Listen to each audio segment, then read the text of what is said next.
Hello and welcome to the Haaretz Podcast. I'm Alison Kaplan-Summer in Tel Aviv.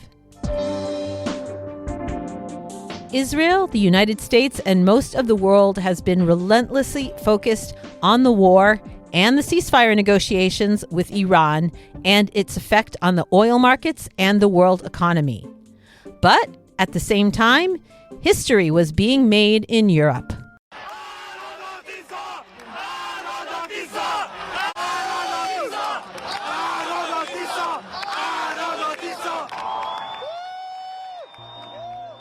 On Sunday, Hungarian voters ousted Prime Minister Viktor Orbán after 16 years in power, rejecting the authoritarian policies and the global far-right movement that he stood for. The landslide defeat of a close ally of U.S. President Donald Trump, of Israeli Prime Minister Benjamin Netanyahu, and Russian President Vladimir Putin has had global repercussions. It resonated strongly in Israel, where Netanyahu has depended on Orbán as his biggest defender in Europe. The Israeli Prime Minister often has seemed to be taking whole pages out of the Orbán playbook when it came to consolidating his power. Joining me on the podcast to discuss all of this is Haaretz correspondent David Issacharoff.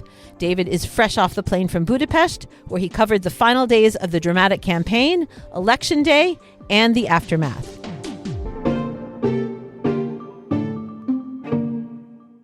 David, welcome to the podcast. Thank you. It's great to be here. Let's start with the overarching question. Why, after 16 years of Viktor Orbán, did Hungarians vote for change? Hungarians basically just had enough. Viktor Orbán was prime minister for 16 years, and he won pretty comfortably for the past 3 elections in a row. But all the Hungarians we spoke to had enough. But it also depends who you spoke with. And all the young people who spoke to us told us that for them it was an existential question, whether their future is still in Hungary or not, whether they could stay here. All of them said that their friends have left, and they have other opportunities because they live across Europe. But they felt that if Orbán wins again, then they're not in the EU anymore, they're not in NATO anymore.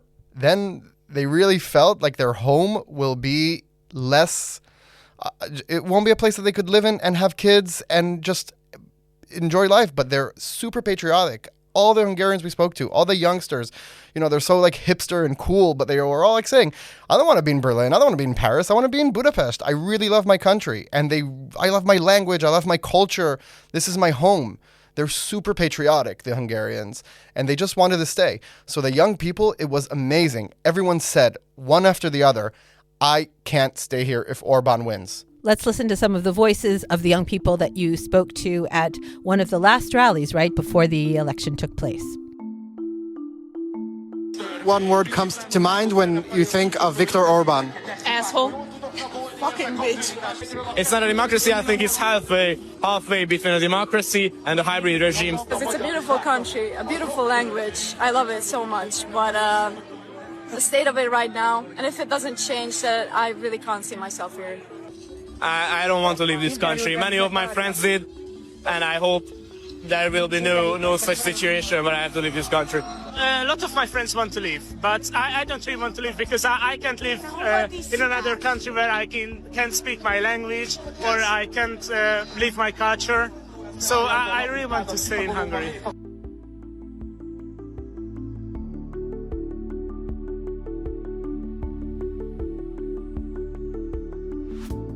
David, did it remind you of home? Is this how you think that young Israelis are going to sound before the next round of elections? I won't deny it was absolutely chilling to hear them say the exact same things that many Israelis think too. We've never grown up with a different prime minister. For 16 years, he's been in power. He's been taking our country and making it a pariah.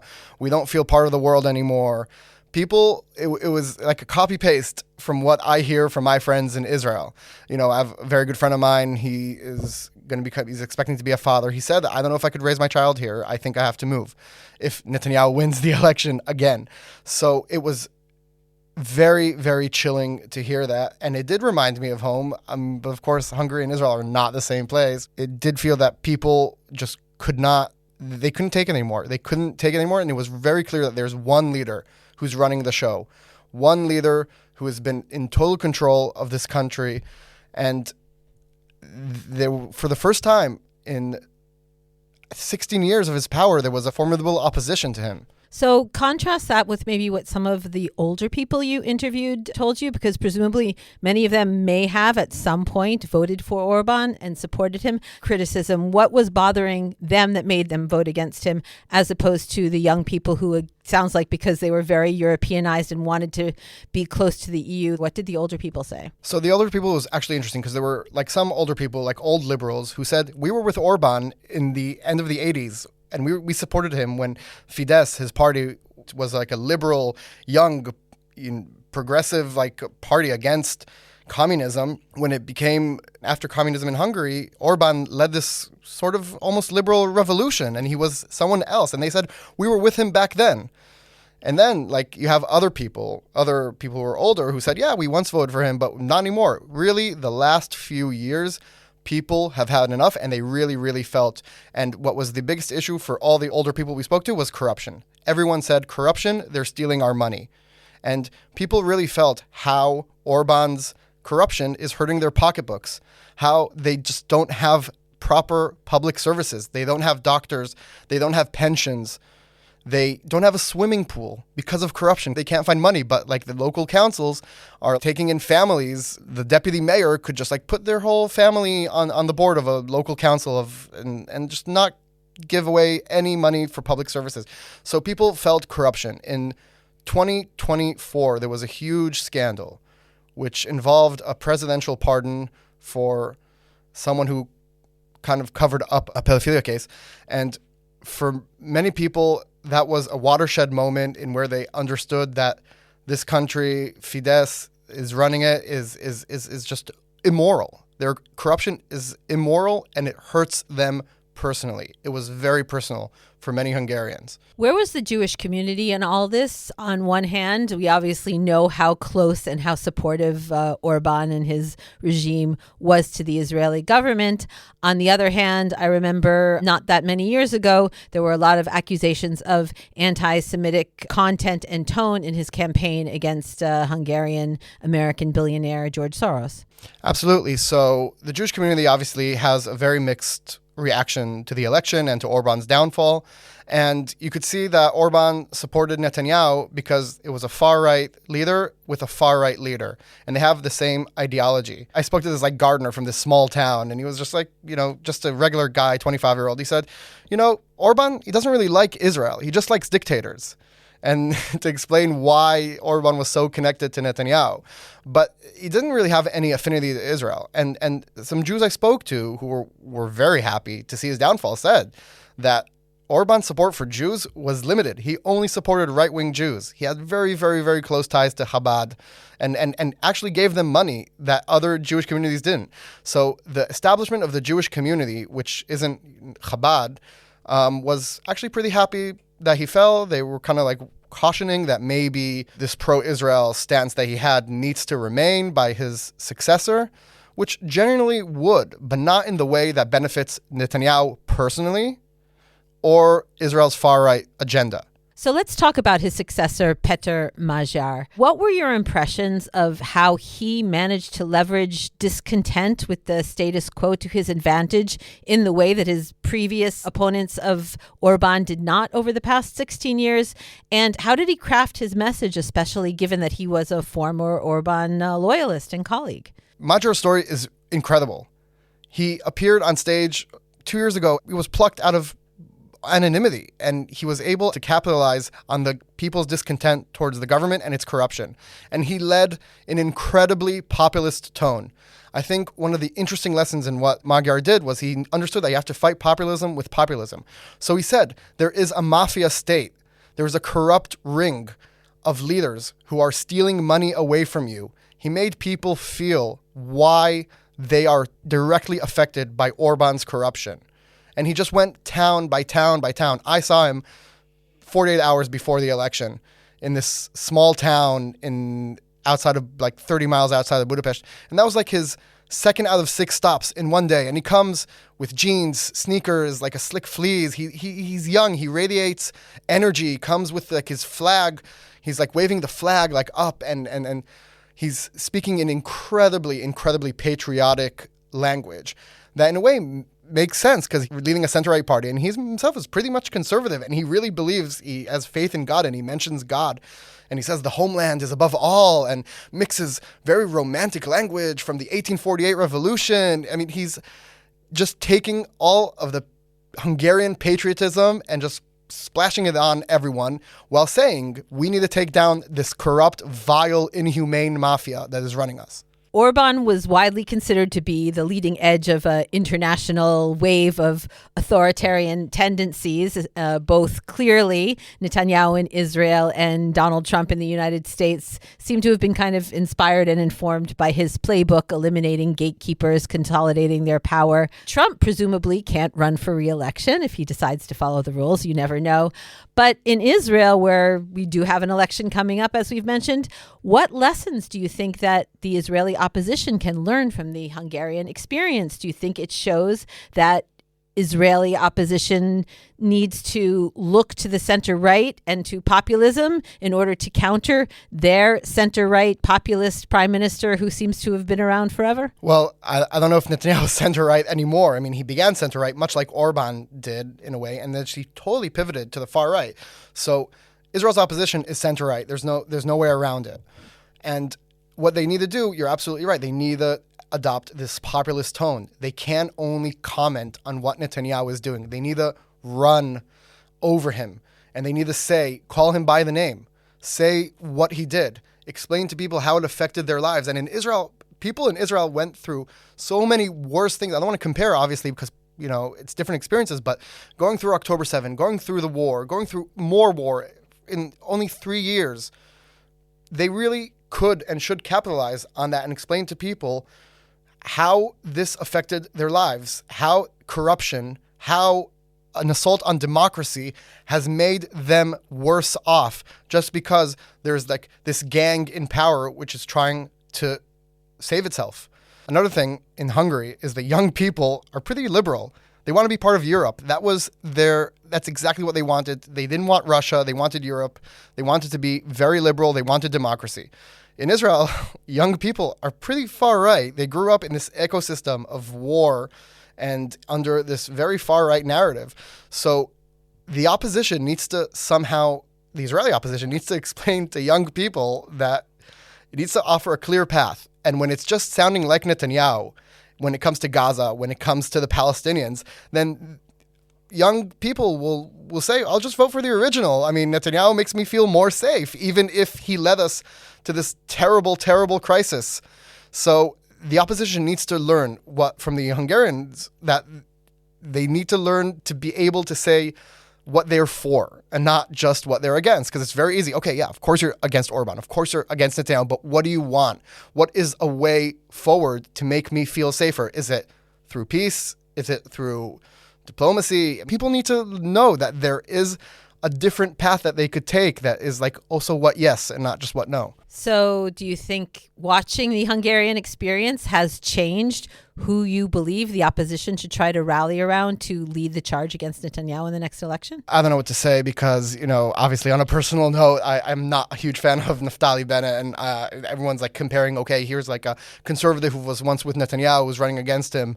But if Bennett could rally around the opposition, and consolidate them under his leadership or someone else for the fact of the matter. I mean, which Bennett sort of did once. Which he kind of did. Yeah, no. And it was great, but he just didn't have the majority to do it. Unlike Magyar, who has an astounding majority to really overturn these things. But also he's brave enough to stand up and not apologize for his stance. What did Election Day feel like atmosphere-wise? We had a lot of videos on our social media at Haaretz where you were in these huge celebrations, tens of thousands of people, right? What was that like? It was absolutely insane. I've never seen something like that. I've never seen people so happy in my life. But leading up to the election, I would just characterize like this. There was so much anxiety before. People were emotional about it. They couldn't really, they felt like, they were tearing up when they were thinking that they might win. And then that tension and anxiety turned into hope. People okay, we might win this. We'll probably win this. The question is how much by we'll win it. If it'll be a big majority, if it'll be small. And then as Election Day unfolded and the polls closed and the results starting to get in, it was very quick.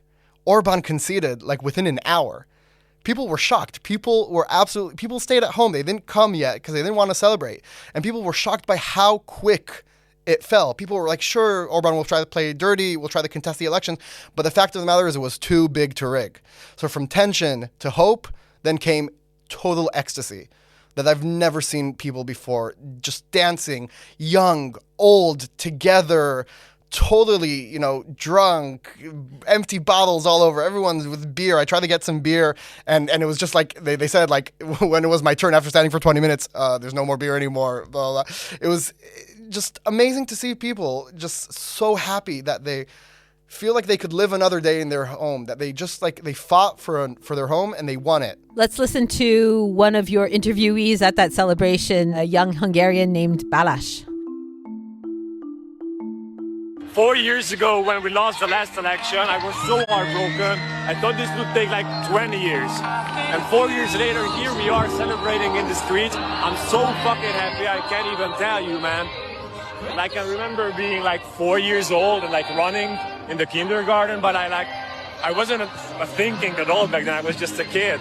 And like my first political thought is that like the Prime Minister resigned and then Orbán won. And like every time, all my thinking at all life has been Orbán. And I'm just really curious as to how life's gonna feel tomorrow when I wake up and it's finally not Orbán. What the breath will taste like. I'm so completely speechless.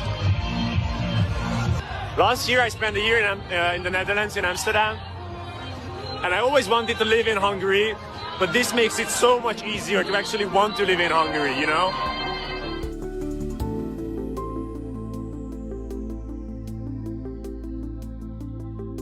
Okay, David, sobering up after that beer-soaked celebration, ahead of the election, you wrote that two major issues are on Israel's watch when it comes to how the new government will conduct its policy towards Israel, towards Jerusalem. The first involves the EU and the second involves the ICC. Can you explain what Israel is worried about and what signs you've seen now from Magyar in the very early days of what direction he's turning to? Sure. So when I say what Israel is worried about is what the Netanyahu government is worried about. And on a personal note, Netanyahu is worried that he can't visit Budapest anymore. This means the ICC. After he won the election, Péter Magyar said in a press conference the day after that he will return Hungary to the International Criminal Court that has put out arrest warrants for Netanyahu over alleged war crimes in Gaza, which means that Hungary will be pivoting towards the EU when it goes back. It was a big deal when Orbán pulled out of it because of what they were doing with Israel. Yeah, it was absolutely a big deal. And it was what allowed Netanyahu to actually visit Budapest and be there, the only European capital he could be there, he could go to. Magyar said, it is in Hungary's interest that we go back to the ICC. So this just means he's pivoting back to Brussels, back to Europe. And he says it this way. He says, I'm not a big fan of the European Union, but we need to unlock the unfrozen funds that we didn't get under Orbán's rule because of corruption, because of rule of law breaches. So he's like saying, look, it is in our interest to play nice with the EU and get what we want. So that also means that they won't be this perennial veto against Israel in the EU anymore, because what Orbán was able to do, he was like Israel's firewall. He was their last stand in the EU, and he was able to block sanctions on very violent settlers until, he also relented. But he was able to block many, many measures against the Israeli government during the Gaza war. And Magyar said that this veto is not going to be automatic anymore, and we're just going to have to judge everything by the case it happens. And he's not promising any free pass for Israel anymore, which a lot of people are saying that they're warning against it. They're saying he's anti-Israel, but it's not really. It's just like he's not going to give the Netanyahu government a free pass. And so really on the content of the issues, it's a blow to Netanyahu. And then also on the surface of things, it's a blow because it was kind of also a visual fig leaf. You could still go to Hungary, could say, look, not all of Europe is against us. We've still got this small group of supporters in Europe, and the major player in that has been taken away from him. Absolutely. Netanyahu has lost his biggest ally in Europe. And this means a lot for him because they could also, signal, where he stands. And they had like such a shared ideology together. They had such a shared brainstorming. It was really like the Likud has been flocking to Budapest. And I spoke to an Israeli in Budapest the day after the election, a restaurant owner of a kosher restaurant. He said, like, we're really scared that, the Likud ministers aren't going to come anymore. And also people I spoke to who saw the relationship up close, like a former diplomat said, there was a personal relationship between both leaders. From what I've seen, in the Israeli population, the people I know who are on the right, many of them vacationed in Hungary because they said, oh, it's a place I can go in Europe and have a good time and go to good restaurants and enjoy myself and, look at the beautiful streets and architecture and a place where they don't hate us. So they won't have that anymore. Absolutely. And it's funny because Yair Netanyahu, when he went to CPAC in Hungary to support Orbán, he said Budapest is his second home. So that makes Miami his first home. That makes Israel his third home, I guess. I don't know. But it's true. There is a different vibe in Budapest. I've been in Europe since the war began, and people do give you a different vibe when you're from Israel. They're more sympathetic. So, David, you're relatively young. You're kind of part of the generation of Israelis who can't really remember super clearly what it was like here before Benjamin Netanyahu was prime minister, or at least, before he was the prominent figure in the Israeli political front. Did you watch what happened in Budapest and try to imagine what would play out here if there was a decisive victory in the next election against Netanyahu, kind of picturing the unthinkable, which is the type of landslide that happened in Hungary this week? Yeah, you're absolutely right. I was 1 year old when Netanyahu first won power in the 90s. And obviously, we don't remember a different prime minister. He's totally dominated politics for all of my life here in Israel. And every election became a referendum on him. So the next election will be the ultimate referendum, the post-October 7 election on Netanyahu. And I really hope that Israelis will be able to understand, like Hungarians have, the personal effect that his leadership had on them. So let's say Netanyahu falls. It's a totally different system. We have a totally different opposition, which I unfortunately think is not meeting the moment, is not being able to rise up like Péter Magyar and actually call Netanyahu by the name and actually list the things that he's done. I was very fortunate to be with one of my best friends there, who was my photographer, Shira, and we were talking about it a lot, about how we would feel, if this would happen and what we felt that night. And it was a roller coaster of emotions because we were so hopeful that people could make change in their countries, Israel included, but there was some despair too, because we were not so optimistic about Israel. We got so many messages from friends on Instagram of like, I'm so jealous. I wish we could happen. We're next, Israel. This will happen next in Israel. It is possible. And then also some messages like, we don't really think this is so possible in Israel. There's no doubt that seeing people so ecstatic for being able to take down a person who they think was a dictator to them, who felt that he ruined their lives personally. The ecstasy that they were in was amazing.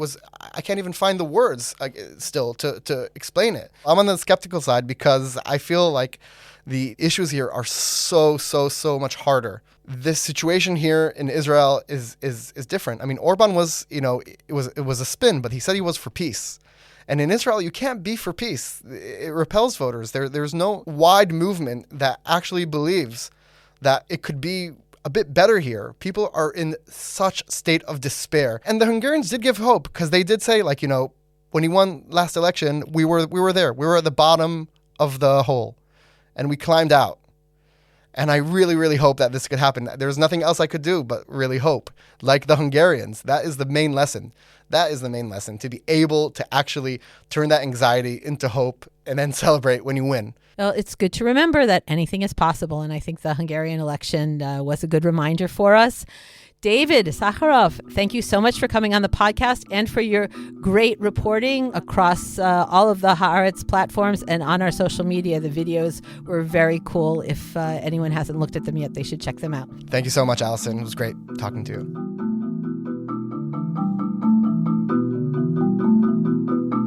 And that's it for this episode of the Haaretz Podcast. Thanks to my guest, David Issacharoff, to producer Dan Brumer, and editor Adi Shacham.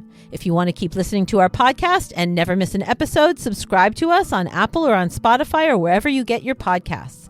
And if you're so inclined, leave a comment and a 5-star rating, and that way more people can find us. And to keep up with all the latest news on Israel, the Middle East, and the Jewish world, don't forget to subscribe to and follow Haaretz.com. I'm Alison Kaplan-Summer, and until next time, shalom from Tel Aviv.